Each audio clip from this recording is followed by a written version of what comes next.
Chef का हमारा business है वो ये है कि एक घर में एक मर्द या खातून अगर वो खाना बनाने का उनको शौक है, वो अच्छा खाना बनाती हैं, तो वो हमारे पास अप्लाई करते हैं हमारी वेबसाइट पे जाके foodpanda.pk। वहाँ पे वो अप्लाई कर सकते हैं कि रजिस्टर करना है मुझे एक होम शेफ़ बनने के लिए। फिर हमारी टीम उनको कॉन्टैक्ट करती है, वो उनको फिर हेल्प करती है स्टार्ट से लेके एंड तक। उसका क्या मतलब है? उसका मतलब ये है हम उनको मेन्यू बनाने में हेल्प करते हैं। जो आप पहले बताते हैं कि जी ये वाली चीज़ें मैं 8, 10, 12, 15 चीज़ें मैं बना सकता हूँ या बना सकती हूँ, हम उसमें हेल्प करते हैं कि आप मेन्यू कैसे स्ट्रक्चर करें, प्राइस पॉइंट क्या होना चाहिए, क्योंकि आपके इलाके में एक प्राइस पॉइंट होगा, किसी और इलाके में डिफरेंट प्राइस पॉइंट होगा। हम ये भी नहीं चाहते कि आप बहुत सस्ता बेचें ताकि आपकी आमदनी को इम्पैक्ट ना हो, ना हम ये चाहते हैं कि आप बहुत महंगा बेचें ताकि वो बिके ही ना। सो एक स्वीट स्पॉट उसका ढूंढना होता है। फिर हम आपको उसकी पिक्चर्स खींचते हैं, उसकी डिस्क्रिप्शंस लेते हैं आपके खाने की, ताकि उसकी जो एक रिप्रेजेंटेशन है ऐप के ऊपर वो अच्छी हो ताकि लोग टेम्प्ट हो खाना ऑर्डर करने में। फिर हम आपको उसके अलावा जो ट्रेनिंग होती है ऑन पैकेजिंग कि पैकेजिंग कैसी होनी चाहिए, किस तरह की होनी चाहिए, वो देते हैं। एंड आपकी एप्लीकेशन सबमिट होने के 2 to 3 डेज के अंदर आप लाइव हमारे पास ऑनलाइन आ सकते हैं ऑन दी ऐप। बस फिर लोगों ने ऑर्डर प्लेस करना है, आपने एक्सेप्ट करना है, पैकेज करके राइडर को हैंड ओवर करना है। कमीशन होती है, हमारी कमीशन रेट्स जो हैं वो वेरी करते हैं। कुछ रेस्टोरेंट्स के 30% है। जो हमारा एवरेज होम शेफ की कमीशन है वो तकरीबन 28% होती है। डिवाइस तो बेसिकली हमारे एक टैबलेट होती है जो कि होम शेफ के घर पे पड़ी होती है, ठीक है। जब आपको कस्टमर ऑर्डर प्लेस करता है तो वो उस डिवाइस पे एक घंटी बजती है कि जी ऑर्डर आ गया। आप उस ऑर्डर को रिव्यू करते हैं एज अ होम शेफ और आप एक्सेप्ट कर देते हैं कि जी ये सारी चीज़ें मुझे बनानी है, वो आपके मेन्यू में से ही है, तो वो चीज़ें आपको ऑलरेडी आपके पास होती हैं। So that's all there is. आपने बस एक्सेप्ट करना है, खाना बनाना है और वेट करना है, राइडर आ जाएगा और आपसे खाना ले लेगा। बाकी आपकी कोई टेंशन नहीं उसके अलावा।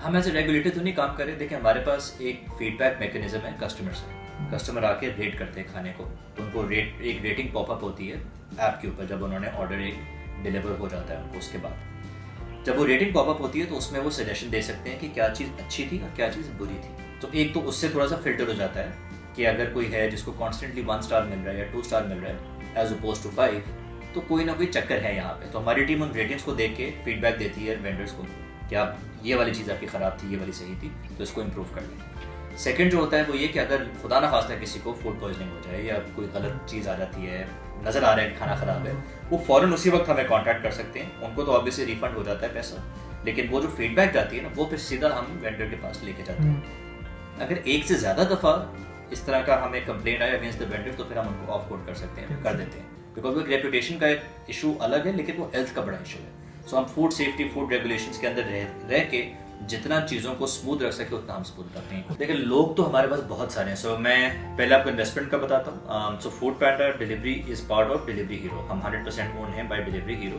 जो कि एक जर्मनी में एक लिस्टेड कंपनी है। सो हमारा थोड़ा सिनेरियो डिफरेंट है। हमारा वो वाला सिनेरियो नहीं है जो एक स्टार्टअप का होता है कि फंडिंग चाहिए VCs के थ्रू। सो हमें वो चैलेंज नहीं है। लोग जो हैं तो डायरेक्ट अगर हम बात करें तो तकरीबन 2 से 2,500 बंदा हमारे साथ डायरेक्टली एम्प्लॉयड है फूड पैंडा के अंदर, कंट्री वाइड। जी कंट्री वाइड। उसके अलावा हमारे पास कुछ 5,000 होम शेफ्स एसोसिएटेड है, 20,000 रेस्टोरेंट्स एसोसिएटेड है। उसके अलावा हमारे साथ 20,000 राइडर्स एसोसिएटेड है।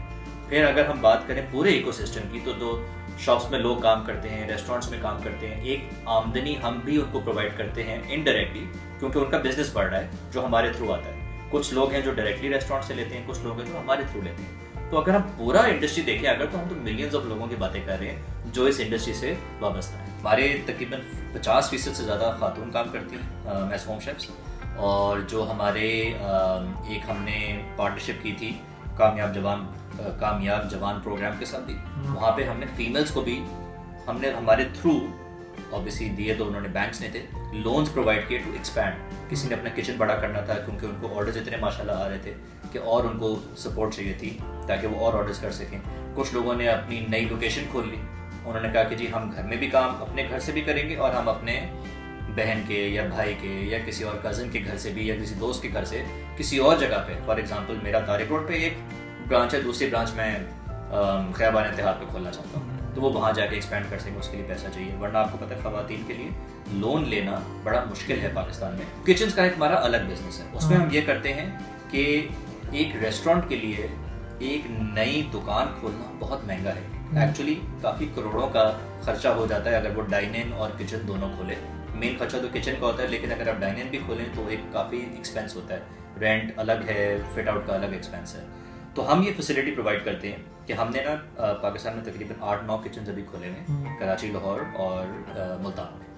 उसमें ये होता है कि एक किचन के अंदर हम तकरीबन 8 से 10 रेस्टोरेंट्स को जगह दे देते हैं। सो उन्होंने सिर्फ ये करना है, रेस्टोरेंट ने उसने हमारे साथ साइन अप करना है और वो एक नई लोकेशन पे अपना सामान लेके आएगा और विद इन 1 डे वो वहाँ से डिलीवरी का काम शुरू कर सकता है। तो हम ये फैसिलिटी प्रोवाइड करते हैं, पूरा स्ट्रक्चर हम बनाते हैं, एग्जॉस्ट ये वो सारा हम लगा के देते हैं। सिर्फ रेस्टोरेंट ने अपना स्पेशल इक्विपमेंट लेके आना है जो जिसका अपना है। कोई फ्रायर लेके आता है, कोई पूरी ग्रिल लेके आता है, कोई बारबेक्यू का सामान लेके आता है, तो डिपेंडिंग कि उनका क्या मेन्यू है उसके हिसाब से वो लेके आते हैं। पाबंदी लगना ना लगना हमारे इख्तियार में तो नहीं है। हमारी सजेशन ये है कि लाइफस्टाइल चेंज करना है तो वो एक लंबा प्रोसेस है, 6 से 8 महीने लगेंगे उस चीज़ को चेंज करने पे, तो उस पर काम करते हैं। क्योंकि हमें सब लोगों को अपना रेस्टोरेंट, अपना दुकान, अपनी शॉप, अपना बिजनेस सुबह जल्दी खोलना होगा। अभी आप 8, 9, 10 बजे जाएँ तो हर चीज़ बंद होती है, तो वो हम जल्दी खोलेंगे तो हम जल्दी बंद कर सकते हैं, नंबर 1। नंबर 2, जहाँ तक हमारा बिजनेस का सवाल है, जितनी हमारी डिलीवरीज हैं वो डिलीवरी को तो बहुत मेजर एक इम्पैक्ट आएगा अगर आपका रेस्टोरेंट या आपकी शॉप जो है वो जल्दी बंद हो जाए।